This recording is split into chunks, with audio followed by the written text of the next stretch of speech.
Саламатсыздар ма, 5-ші сынып оқушылары. Бұл видеода екінші тоқсандағы жай бөлшектерді көбейту және бөлу тақырыбы бойынша БЖБ жұмыстарын шығаратын боламыз, талдайтын боламыз. Енді бірінші есебінен бастап қарастырайық. Бірінші есебі бізде амалдарды орындаңыз дейді. Яғни амалдарды орындау дегеніміз, яғни бөлу немесе көбейту. Бірінші есептен А-сын қарастырайық. Онда 16-тан 11-ді бөлу керек, 16-тан 17-ге дейді. Бөлу болса біз білеміз, бөлуді міндетті түрде көбейтуге айналдырамыз. Жай бөлшектерде яғни бірінші бөлшегіміз сол күйінде өзгеріссіз қалады да, екінші бөлшегіміздің кері санына көбейтеміз. Яғни 17-тен 16 деп екеуін мынаның алымы мен бөлімі ауысып кетеді. Көбейтуге айналдырғанда. Тең болады. Енді бұл жерден көріп тұрық. Так, мына жерден 16-17 деп жазып қойып, мына 11 бізде. 16 мен 16 қысқарады, екеуі де 16-ға бөлінеді. 17 мен 11-дің ортақ бөлгіштері жоқ. Сонда 17-ні 1-ге өтсек, бөлімде 17, алымында 11-ді 1-ге өтсек, ол 11 болып қала береді. Яғни 17-тен 11 шығады екен. Ә есебінде 12-ден 3-ті бөлеміз 12-ден 7-ге. Бұл жердегі дәл сондай қасиет орындалады. Яғни бірінші бөлшегіміз 12-ден 3-ті біз тым өзгертпей сол күйінде қалдырамыз да, бөлуді көбейтуге айналдырғанда ол кері санға ауысады да, 7-тен 12 деп жазамыз. Бұл жерде тағы да 12 мен 12 қысқарады. Екеуі де 12-ге бөлініп кетеді, 1 болады. 7 мен 3-дің ортақ бөлгіштері жоқ, сондықтан осы 7 мен 3-ті қалдырамыз. Әрі қарай 7-тен 3 болады. Сонда әрі қарай Б есебін қарайық. 12-ден 13-ті біз көбейтеміз 39-дан 6-ға. Бұл жерінде бірден қысқарту орындайтын болсақ, мына 13 пен 39 екеуі де 13-ге бөлінеді. Мында 1, 39-ды 13-ге бөлсек 3, 12 мен 6-да екеуі де 6-ға бөлінеді. 6-ны 6-ға бөлсек 1, 12-ні 6-ға бөлсек 2. Яғни алымында 1 мен 1 көбейтіледі, бөлімде 2 мен 3 көбейтіледі 6. Яғни 6-тан 1 шығады екен. Келесі В есебі. 13-тен 8-ді көбейтеміз 24-тен 13-ке. Бұл жерден де 13 пен 13 бір-бірімен қысқарып кететін көрініп тұр. Екеуінде 1 шығады. 8 пен 24-те екеуі де 8-ге бөлінеді. 24-те 8-ге бөлсек 3. Яғни бөлімде 3 пен 1-дің көбейтіндісі 3, алымында 1 мен 1-дің көбейтіндісі 1, 3-тен 1 болып қалады. Әрі қарай номер 2-ші есеп. Астына жазайын. 2-ші есепте бөлшектерді салыстырыңыз дейді. Бөлшектерді салыстырыңыз дейді. Ол үшін алымен есептеп алу керек болады. Әр бөлшекті сосын салыстырамыз. 1,12-ден 5 бөлінген 17 тең болады. Мына аралас санды, бөлінгіш аралас санды міндетті түрде бұрыс бөлшекке айналдыра аламыз. Яғни 12-ні 1-ге көбейтіп, оған 5-ті қосамыз. 12-ден 17 бөлуді көбейтуге айналдырамыз. Көбейту деп жазамыз да. 17-нің кері санына көбейтеміз. 17-нің кері саны 17-тен 1 болады. Осы жерден 17 мен 17 қысқарады. Бізде сонда 12-тен 1 шығады.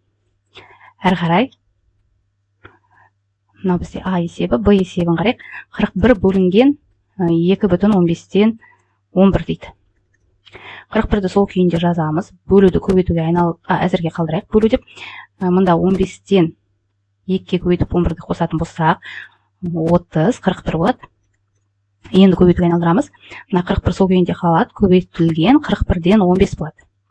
Осы жерден мында бөлімде 1 бар деп ескеретін болсақ, мына 41 мен 41 бір-бірімен қысқарып кетеді. Сонда бөлімінде 1, алымында 15 қалады, немесе оны 15 деп натурал сан түрінде жазып кетуге болады. Әрі қарай В есебі. В есебін қарастырайық. 1,24-тен 5-ті көбейтеміз 1,29-тан 3-ке. Тең болады. Екеуінде бұрыс бөлшекке айналдырып аламыз. 24-тен бізде 29 болады. Мынаны 1-ге көбейтіп, оған 5-ті қосатын болсақ, 24-тен 29 көбейтілген. Екінші бөлшегіміз 29. 29-ды 1-ге көбейтіп, оған 3-ті қосатын болсақ, ол 32 болады. Енді осы жерде 29 мен 29 қысқаратын байқап тұрған шығарсыңдар. 1. 32 мен 24 екеуі де қысқарады. Екеуі де 8-ге бөлінеді. 24 8-ге бөлсек 3, 32-ні 8-ге бөлсек ол 4. Сонда 3-тен 4. Немесе 1,3-тен 1 деп те жазылады. Енді осы жерден салыстыратын болсақ, ең үлкені бізде 15. Содан кейін 1,3-тен 1.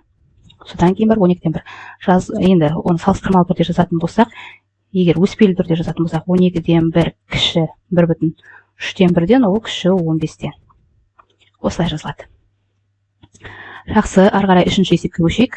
Мынаны кетіре тұрам. Ары қарай 3-ші есеп. 3-ші есепте берілген бөлшектерге кері бөлшектерді жазыңыздар. Мысалы 5,5-тен 1 деп беріліп тұр. Бұның кері санын табу үшін аралас санды міндетті түрде неге айналдырып аламыз? Бұрыс бөлшекке айналдырып аламыз. Мынаны бірден кері санын таба алмаймыз. Ол үшін мына 5-ті 5-ге көбейтіп, оған 1-ді қосу керек болады. 5-ті 5-ге көбейтсек 25, оған 1-ді қоссақ 26. Оған кері сан дегеніміз, яғни алым мен бөлімін орындарына ауыстырып жібереміз. Онда 26-тан 5 болады деген сөз. Ары қарай 31-ден 1, оған кері сан. Балалар осы кері санды көбіне шатыстырып тен деп қояды да. Кері сандар бір-біріне тең болмайды. Сондықтан тең болады қоймайсыңдар араларына. 31-ге кері сан, 31-ден 1-ге кері сан, ол 31-дің өзі болады.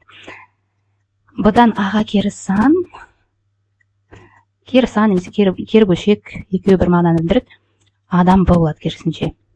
5-тен X-ға кері сан, X-тан 5 болады.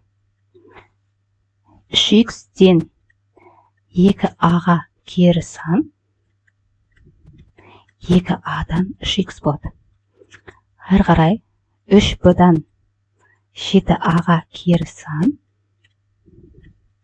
7A-дан 3B болады. Бұл негізі қарапайым тапсырма. Тек мына аралас санды міндетті түрде бұрыс бөлшекке айналдыруды ұмытпайсыңдар. Соған барып кері сан табасыңдар. Ол міндетті түрде. Енді соңғы 4-ші тапсырма қалды. Мынаны кетірем тағы да.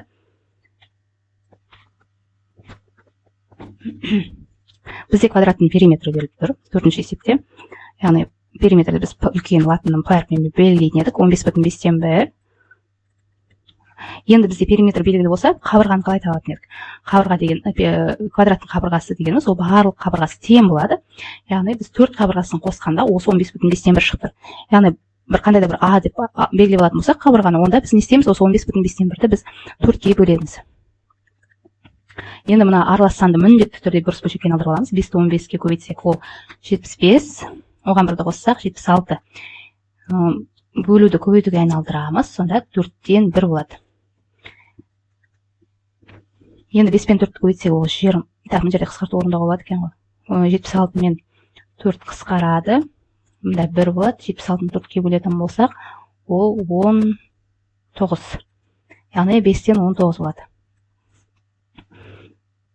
Енді квадраттың қабырғасы 5-тен 19, немесе оны аралас сан түрінде жазуға да болады. 3,5-тен 4 деп. Бұл бізде қабырғасы. Квадраттың қабырғасы табылды. Енді ауданын табыңдар дейді. Ауданын біз білеміз, осы қабырғаны өз-өзіне 2 рет көбейтеміз. Яғни бірден бұрыс бөлшек түрінде жазылған. Яғни 5-тен 19 деп таптық қой, мұны аралас санға айналдырмай. Соларды бірден жазамыз, қайтадан кері айналдырып отырмас үшін. Енді ауданын табайық. Бұл жерде ешіне қысқармайды. 5 пен 5-ті көбейтсек 25, 19 19-ға көбейтсек 361, 81.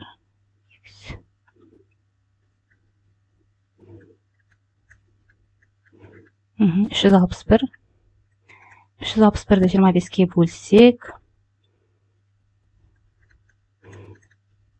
1-ден келеді, 25.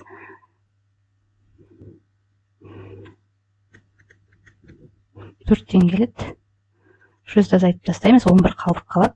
Яғни 14,25-тен 11 болады екен. Осымен бірінші нұсқаның тапсырмалары бітті. Енді екінші нұсқаға көшеміз.